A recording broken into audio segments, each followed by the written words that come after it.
Welcome to Business Leader Breakthroughs, where we help unlock the potential in you, your teams, and your business. I'm your host, Ryan Castle, along with Dr. Mike Ashby. We'll share insights, experiences, and stories on achieving breakthrough success in business and life.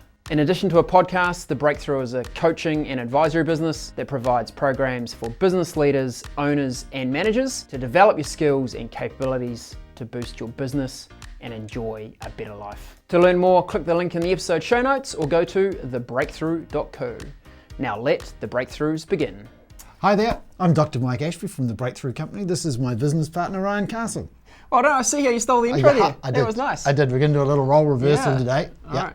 Okay. So, should I be scared? Yeah, we're going to have a little real-time online coaching. Really? Mm-hmm. Really? So who's the coach and who's the client? Well, actually, funnily enough, you're going to coach yourself. Oh, really? Yeah. Okay. Yeah. That sounds interesting.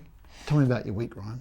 Tell me about how it's been in these last couple of weeks. Yeah. Look, at The Breakthrough, we really avoid using the word busy. So what we tend to do is we find other words that mean the same thing, just so we can avoid doing it. It has been a big couple of weeks. Mm-hmm. We've had workshops with clients. We've had workshops with our advisor partners. I know it. We have had new product development. Mm-hmm. We have had marketing content and marketing development happening.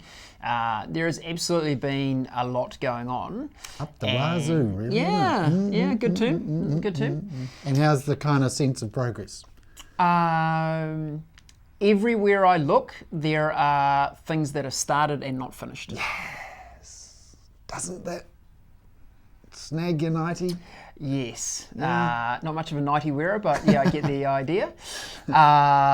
Look, the word for me was frustration, and hence the topic for this podcast episode of how do you end your frustration.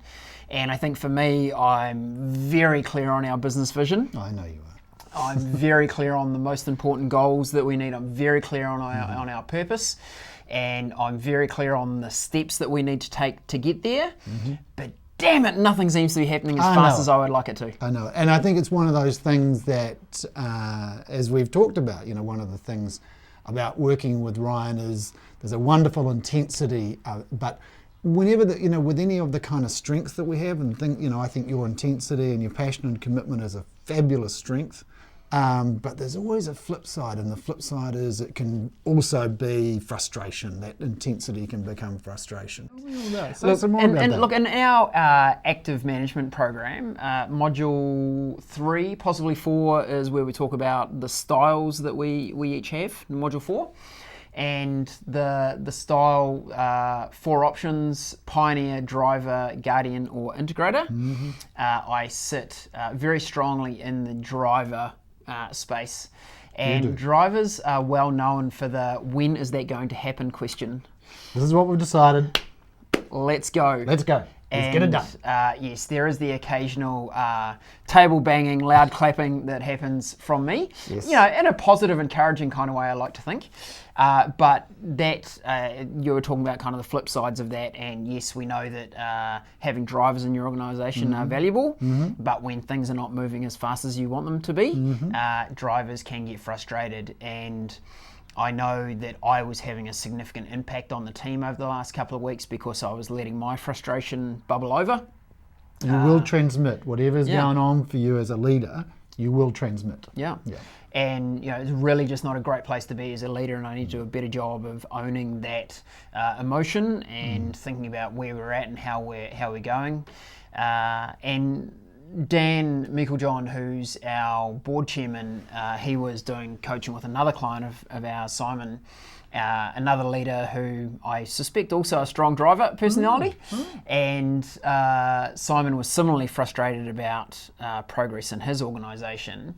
And Dan put together a great phrase or a great insight, which I reflected on this week, which was the organisation can only move at the pace the organisation moves at, not the pace the leader wants it to. Yeah, that's very wise. Yeah, so I think it was a good reflection for me to go, hey, frustration, actually not a particularly helpful emotion. Let's acknowledge what we've got on the go, what we're trying to achieve, and then let's be smart about how we do progress things. And I think one of the traps for leaders is often we're not the ones doing a lot. And, we're not the doers. We're not the doers in the organisation. You're not doing stuff. So often our team, they're already at capacity with the doing, and then we ride in on the old new idea horse and go, hey team, can we get this done as well? And can we get it done this week? Or actually yesterday would be better. And in fact, so you ride in on the horse if you're a driver, and if you're a pioneer, you fly in on the helicopter. Oh, yes. Yeah. Yes. Kind of drop in, actually never quite land, and just go, hey, new idea, wonderful kind of concept here, let's do this, and then take off again. Yeah. So in an organisation that has a very strong pioneer and a very strong driver. Perfect. It's a perfect organisation. Our team loves us. So the old way, so I guess we're kind of aware of this, which is a very powerful thing.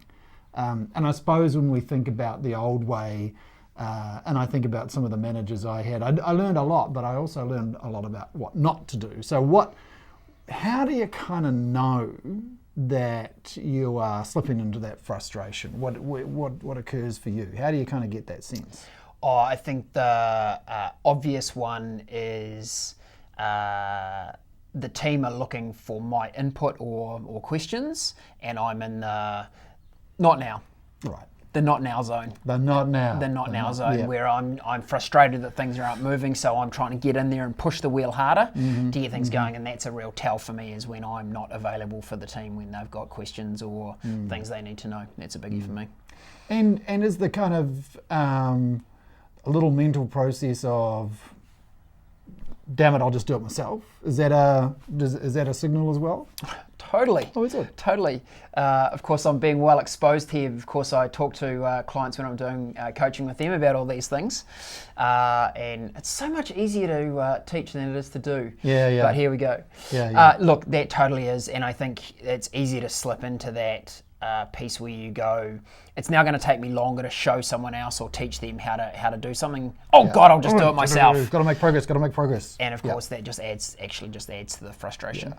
But I think the key part about that is, that it always starts, all change, all progress starts with clarity, with awareness. Actually, it starts with awareness. Yep. You can make no change.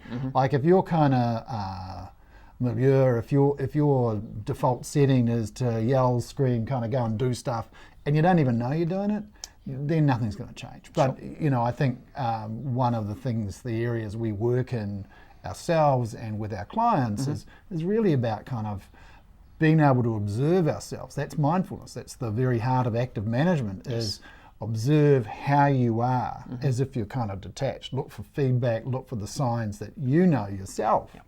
You're kind of going into that space. You can't do anything with it until you know that it's happening. So, it starts with awareness, and then you get some clarity, and then you get commitment. They're the 3 steps always. ACC: awareness, clarity, commitment. So you've got that awareness. What happens now? What are you clear about? Yeah, so I think the first bit for me was what's the attitude that I'm bringing when I walk in the door. So yes, I need the awareness bit. I know that there's some things that really help with my attitude before I even arrive at the door. Right. Exercise is a big one. If I'm getting my exercise in, I know that really, really helps. Doing some things to train the voices in my head. And I find reading and podcasts and things that I find inspirational and insightful really help with that. So they give me good context before I arrive in here. Big ones. And then something I did a few days ago was actually what I refer to as the mind dump. Going, that was part of it. I was going, we've got this going on, we've got that going on, and it just found like this big buzz going on my head. So literally sat down with a blank piece of paper. And for those of you that don't know me well, paper is not something I go to quickly. I'm a very electronic kind of guy, avoid paper at all costs pretty much. But the psychological piece of starting with a blank piece of paper, being able to literally, I just used the mind map and literally just documented the different areas and what we had going on. And I used what I referred to as the 7 Ps, just as a way to think about it. So people, So our internal team, so a reflection for me, how's each person tracking, what's going on, what's happening. Patrons, of course, what I refer to there is our customers, but customer doesn't start with P, so it had to be patrons. Customers, nice. clients, members, Yeah. whatever it is that you have. Punters? Punters. Patrons. Patrons, yeah. Either or. Yeah. Thinking about them and Yeah. are we doing a good job? How are we delivering customer experience to them? Yeah. Partners are very, in our business, are critically important. They're part of our path to market. But if you don't have what we'd refer to as a partner channel, then think of partners as suppliers, those kind of people that work with you in your organisation or alongside you to help make things happen. Next one, platforms. We're a very technology-driven business, so the platforms we're using are very important. And I think regardless of the industry you're in now, every business has to be a technology company. Every business is a technology business. And if you're avoiding technology, then you're missing out on efficiency and effectiveness. Product is the next one. So for us, that's about our programs that we deliver, what's happening there. Process. So how do we, everything from how do we get things from the start through to the finish. I think about profit as a wrapper for finance. So things like cash flow and capital and how we're dealing with those. And it's the kind of sustainability, the financial sustainability of the business. Correct. How we're tracking. And promotion. So thinking there about sales and marketing. What are we doing to attract new business? What are we doing to keep it? How are sales occurring? What are we tracking? And for me, just to literally use that 7 Ps framework, drop it down on a mind map and go, what have we got going on? Firstly, it felt a relief because it was out of my head and down on paper. And then it just gave me a great tool. You and I talked about it briefly. I had a great session with our digital manager, Melanie, yesterday, going, hey, this is all we've got going on. And then that allowed us to have a real priorities discussion. Great. Yeah. The 8th P. Oh, the 8th P. Because that's what it's about. In the end, it's about. I know what you mean. I can remember various times when I have had that same thing. Oh my God, there's so much going on in my head. And actually it is the amount of, it's the stuff I can, it's like ping pong balls kind of racing around inside my head. There's all this stuff going on. There's all this noise, and it's the noise that causes the stress. It's the lack of clarity. It's the sheer volume of just fragments. And when you've got that many things going on, it causes, stress is a mismatch between your expectations and reality, quite simply. And your expectations are all in here. Your expectations are that you're across that stuff, you're making progress on it, you're doing it all, it's all happening. Reality is you're not. So I've done the same thing myself at various times. I've just kind of dumped everything into a long, long list. I haven't even tried to be as clever as you in terms of organising it. I've done that later. I've just gone everything, just get it all out there. And then I can go through and say, okay, here's the big ones, the big to-dos, and here's the little to-dos. Here's the must-dos. And that's a process of prioritisation. Yes. And the sorting of priorities in the end is, how do we ease the frustration? We choose the things that we want to make the progress on. Is that in a nutshell? Absolutely. So you started that process? Started that process, and just to keep some more P's into this podcast, the precursor P was the purpose piece. Yes. So we've got a lot going on. But before I even did that mind map, I actually wrote in the corner, what's our purpose? And our purpose is to change business leaders' lives for good. And it gave me one connection back to why we do what we do, because it's so important to us. And secondly, it gave me context. So when I was doing the prioritization, I was like, well, which of these things are going to help us change some more business leaders' lives? And that quickly helped us to, eliminate, I think, a couple of things that I was going, we're not making progress. And then it was like, actually, that is still something we want to do, but it's just not critical right now. So let's not. And relative to the mission, relative to that purpose, does it give us progress on that? No, and everything's relative, right? Yes, it does, but does it give us as much progress or make as much contribution to our purpose as that one over there? Yes. No? Okay.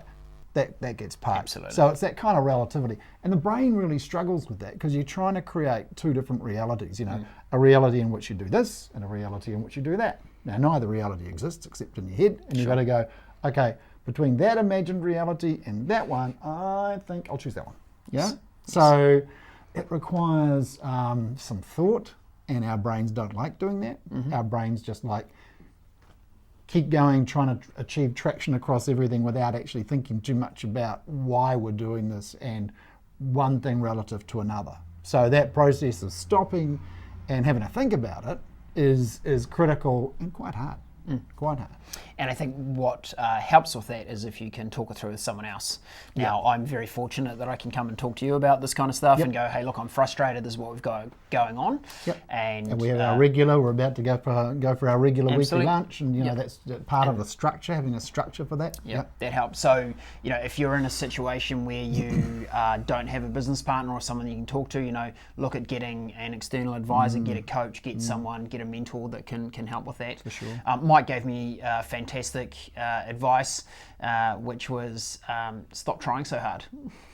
And as a driver, personality type, it's what you do. You just try and you're really committed and passionate about it. But it was such well thought and well delivered advice. Was actually just I have to let things happen at the pace which the organisation can do. So sometimes that means I have to button off and allow things to happen. It doesn't come naturally, but it was wise insight, partner. Wise insight for another P. That's good. There you go. So look, guys, I think as a bit of a recap, the things you could do: connect to your purpose again. Why are you doing what you're doing? Get it all down, think about that mind map, maybe use some of those structures around the different areas of your business just to help get it out of your head. Then prioritize. Get really clear on the stuff that really does matter, and it also allows you to do a bit of a declutter. So important. It actually, I think one of the things I say is no creates space, and when you say no to something, you say no, we're not going to pursue that just at the moment. That creates more space for the higher value things. But it does start with. And this is tough, having all those things feels like this would be nirvana if we could get all this stuff done. Actually go back to your 80-20, only 20% of those things are going to create 80% of the value. So decluttering allows you to focus on those few things that are going to make the big difference. And I think a good lesson for leaders is to bring the team on the journey, include them. Don't be afraid to say that you're feeling frustrated, but let's have a inclusive discussion about why that is. Then look at those things to prioritize. I did some of that prioritization work with Melanie yesterday, and at the end of that session you could see both of us were a lot calmer because we'd gone, that is important, we have to get that done, let's park that, let's leave that one, we'll do that one in July, not in June. I think the question of how do you end the frustration, if we dig a bit deeper into that for a moment, is I think the frustration's caused by not feeling that you're in control. Is that a fair call? Yeah, I think it is. If I reflect, I looked at this thing, I felt like I had 10 projects and all of them were in progress. Nothing was getting finished. And so it felt like everywhere I looked, it was like, I'm not in control of that one because I'm not in control of that one because that's not finished. I'm not in control of that because that's not progressing as fast as I wanted. So, I think the frustration's in your head, and it's to do with your power to make things happen. So the way to end that frustration is to make some choices. Is to say, well, I'm not even going to try to make that work. That's just going to sit over there until 3 months down the track or whatever. I'm choosing these things, and I'm going to put more effort into those. And I think with that comes a sense of, I've got control over these. These are the ones I choose to do something about. These are the ones I choose to leave for now. And I think when you take control of your environment like that, you're actually taking control of yourself. And then you're saying, the message to yourself is really around, I've got this. These things are within my kind of scope of doability. Yes. I used to call it the zone of sensible excitement. And those things over there, they can just wait. And having made those choices, actually it is the act of making the choice that gives you a sense of, right, okay. The world is not running me. Yes. I'm running my world. Yes. Spot on. Yeah. So that's how we end that. To the question, how do we end the frustration? We make some choices. We take control of ourselves and our world. Spot on. Cool. We'd love to hear your guys' take on how you end your own frustrations. Be surprised if there's a business leader in the world that hasn't experienced frustration either very regularly or at least occasionally. So drop us a note in the comments, come back to us. We'd love to hear how you guys are dealing with frustration and whether that sense of taking control is something that would help you in your day-to-day, week-to-week, month-to-month progress in your own business. Thanks for joining us on this episode. Thanks. See ya.